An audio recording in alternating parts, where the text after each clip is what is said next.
বলার পরে আসলে তেমন কিছু বলার নেই। আজকের অনুষ্ঠানের সভাপতি জনাব আব্দুল ওয়ারেস, মঞ্চে উপস্থিত নেতৃবৃন্দ এবং আমার কর্মচারী ভাই বোনেরা, আসসালামু আলাইকুম। আজকের অনুষ্ঠানে স্বস্তি করতে হয়েছে এই কারণে আপনাদের একটি যৌক্তিক দাবির সঙ্গে নিজেকে একাত্ম করতে পেরেছি। তবে আমার একটু অতৃপ্তি রয়েছে।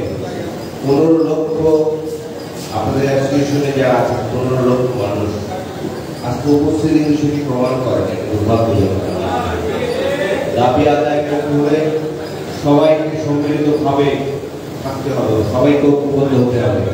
যেমন আমাদের অনেক বক্তা বলে গেছে এবং আমাদের মনে এক ধরনের ধারণা জন্মেছিল যে বিগত সরকার এমনভাবে চেক করছিল তাদের বুঝা সরানোর কোনো রাস্তা নেই, তারা আবেগ ক্ষমতায় থাকবেন, এরকম ধারণা কিন্তু আপনার আমার সবার মনে স্থান করে নিয়েছিল।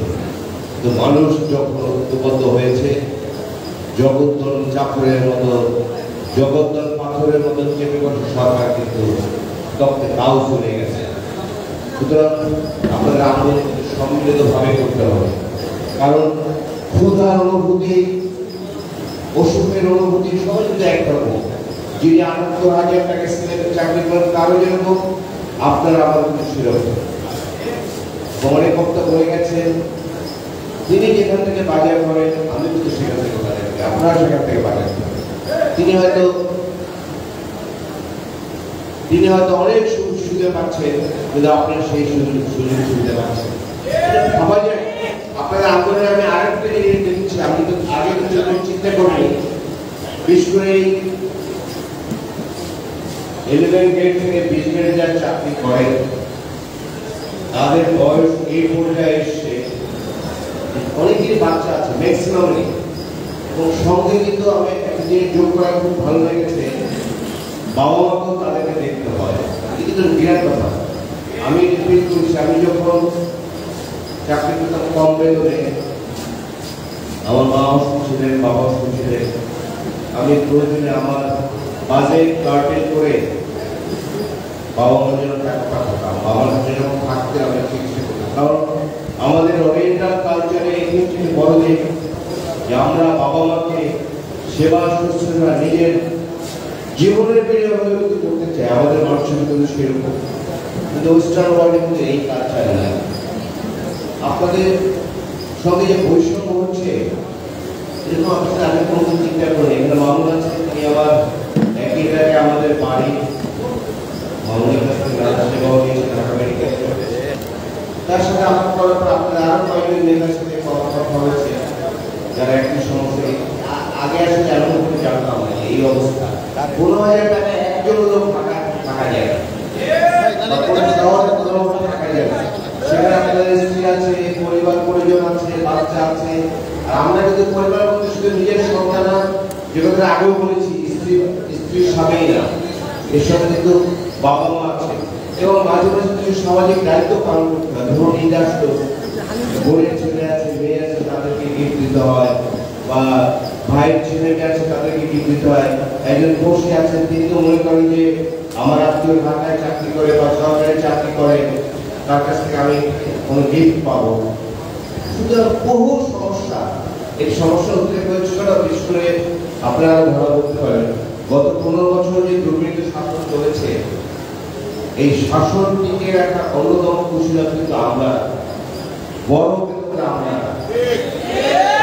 আপনারা জানেন 14 সালে বাংলাদেশের অর্ধেক মানুষ ভোট দিতে পারেন, বাকি যেগুলো হয়েছে আপনারা জানেন তো 114 হিসেবে নির্বাচন হয়নি।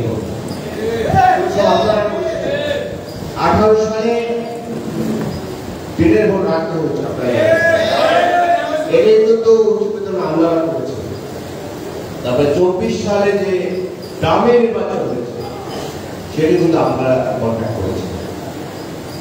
তাদেরকে নানা সুযোগ সুবিধা দিয়ে টিকিয়ে রাখা হয়েছে যাতে দুর্নীতি শাসন টিকিয়ে রাখা যায়। এবং বাংলাদেশের বাস্তবতা হচ্ছে, আপনারা অনেকেই বুঝবেন, এখন তো ডাক্তার ইঞ্জিনিয়ার হতে চায়, সবাই আমলা হতে চায়। ঢাকা বিশ্ববিদ্যালয়ে চাকরি করে, ঢাকা বিশ্ববিদ্যালয়ের শিক্ষক, সেই শিক্ষকতা ছেড়ে দিয়ে তিনি আমলা হতে চান। ইঞ্জিনিয়ার আমি এই যে পররাষ্ট্র ক্যাডার রয়েছে, আপনার বিভিন্ন ক্যাডার রয়েছে, পুলিশ রয়েছে, প্রশাসন রয়েছে, সেখানে কিন্তু ডাক্তার ইঞ্জিনিয়ার ভর্তি, ব্রেন ড্রেন। আপনার আমার পয়সায় ডাক্তারি পড়ানো হয়েছে, আপনার আমার পয়সায় ইঞ্জিনিয়ারিং পড়ানো হয়েছে, কিন্তু সবাই আমলা হতে চান কেন? গত 15.5 বছরে হয়তো আগেও কিছু হয়েছে, এত খারাপ পর্যায়ে পৌঁছেছিল না। আমলারা যে সুযোগ সুবিধা পেয়েছে তার খিদে ফোড়া কিন্তু আপনারা পাবেন, বাট দেশকে টিকে রেখেছে কিন্তু আপনারা। বড় বেতনে আপনার কজন আছে, আর আপনারা আছেন 15 লক্ষ। দেশের রেল যদি একটা মেশিন হয়, সেই মেশিন সচল কিন্তু আপনারা, কিন্তু আপনারাই সবচেয়ে অবমূল্যায়িত হচ্ছে। আপনাদের দাবিগুলো দেখলাম যে 200 টাকা টিভি ভাড়া, 200 টাকা একদিন টিভি করা যায়। যদি সকালে না সকালে বিকেলে টিফিনটা, এখন যে বাংলাদেশের বাস্তব আর যদি কারো সঙ্গে একটা সিগারেট খাওয়া অবস্থা থাকে, 200 টাকা একদিন হয় না, বাট এটি আপনাদের মাসে দেয়। তারপর দেখলাম যে 300 টাকা যাতায়াত ভাড়া, সিএনজি এখান থেকে মিরপুর একবার যেতে দেখেন 300 টাকা বেশি।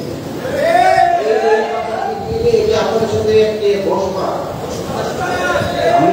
আমি আশা করতে চাই, আমি পুরো কিছু করে বলতে পারবো না, আজান হচ্ছে অলরেডি।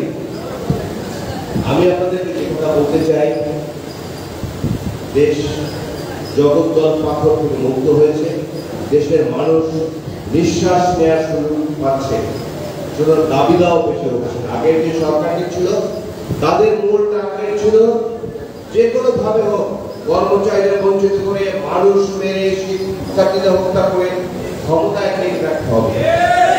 এখন যে সরকারটি এসছে তারা কিন্তু ব্যাপক জনসমর্থন নিয়ে এসছে, সুতরাং তারা আমি বলতে চাই, আমি বুঝতে চাই, আমি বিশ্বাস করতে চাই তাদের বোধোদয় হবে।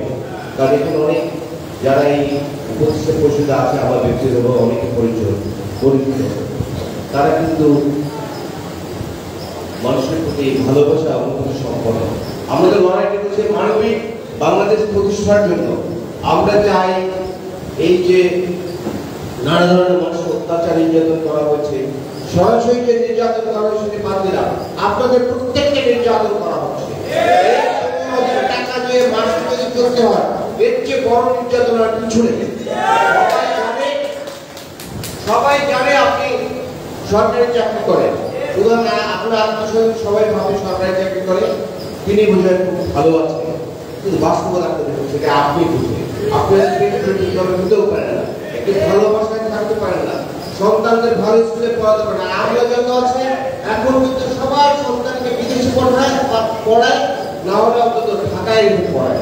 আপনাদের সেটা পাচ্ছি না, গ্রামের সরকারি স্কুলে পড়াচ্ছে, আর শহরে যদি পারেন খুব স্কুলে পড়াচ্ছে, সুতরাং একটা জেনারেশন গ্যাপ কিন্তু হয়ে যাচ্ছে। এই অবস্থা অবসান করতে হবে, এই অবস্থা অবসান হতে হবে। বাট আজকের উপস্থিতি বলে না যে আপনাদের মধ্যে আছে, আমি জানি না মাইন্ড করতে পারেন যে আমি এই ধরনের কথা বলছি। অনেকগুলো চেয়ার থাকে ঢাকায়, যে মিনিমাম 4-5 লক্ষ কর্মচারী আছে আমাদের ধারণা।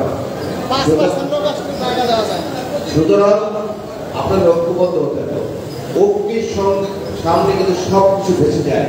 এই যে স্বৈরাচারী সরকার তারা ভেসে গেছে, শেষ মুহূর্তে করতে চেষ্টা করেছে, হাজারে হাজারে লক্ষ লক্ষ মানুষ বললেও ক্ষমতায় থাকবো, কিন্তু পারেনি।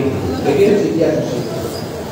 আপনাদের সকল আন্দোলনে, সকল প্রয়োজনে আমি আপনাদের সঙ্গে আছি, কারণ 15 লক্ষ কর্মচারীর সঙ্গে 1 কোটি মানুষ জড়িত আছে, বা তারও বেশি। প্রত্যেকটা ফ্যামিলিতে 5 থেকে 6 জন মানুষ, যদি বাবা মাকে ইনক্লুড করেন 6 থেকে 7 জন মানুষ। সুতরাং আপনাদের সকল আছি বলে আমি এখান থেকে চলে যাব না। আপনাদের দাবি আদায় আমার পক্ষ থেকে যতটা সম্ভব আমি করবো। আমি দৃঢ়ভাবে বিশ্বাস করি, আপনার দাবি পূরণ হবে। আমার স্ত্রী বলে তোমার ভক্তি দাগ যা বলো তাই হয়ে যায়। হ্যাঁ, আপনার দাবি পূরণ হবে এবং এই সরকার আমি কথা বলবো, আমাদের নামাজের সময় হয়েছে।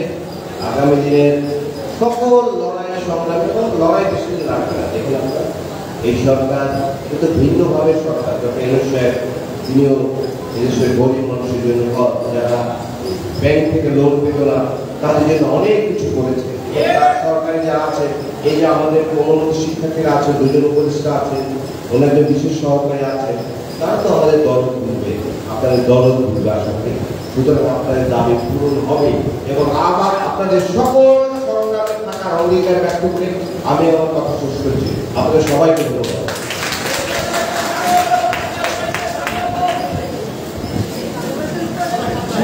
ধন্যবাদ আমাদের সম্মানিত অতিথি জনাব ইয়াস খান।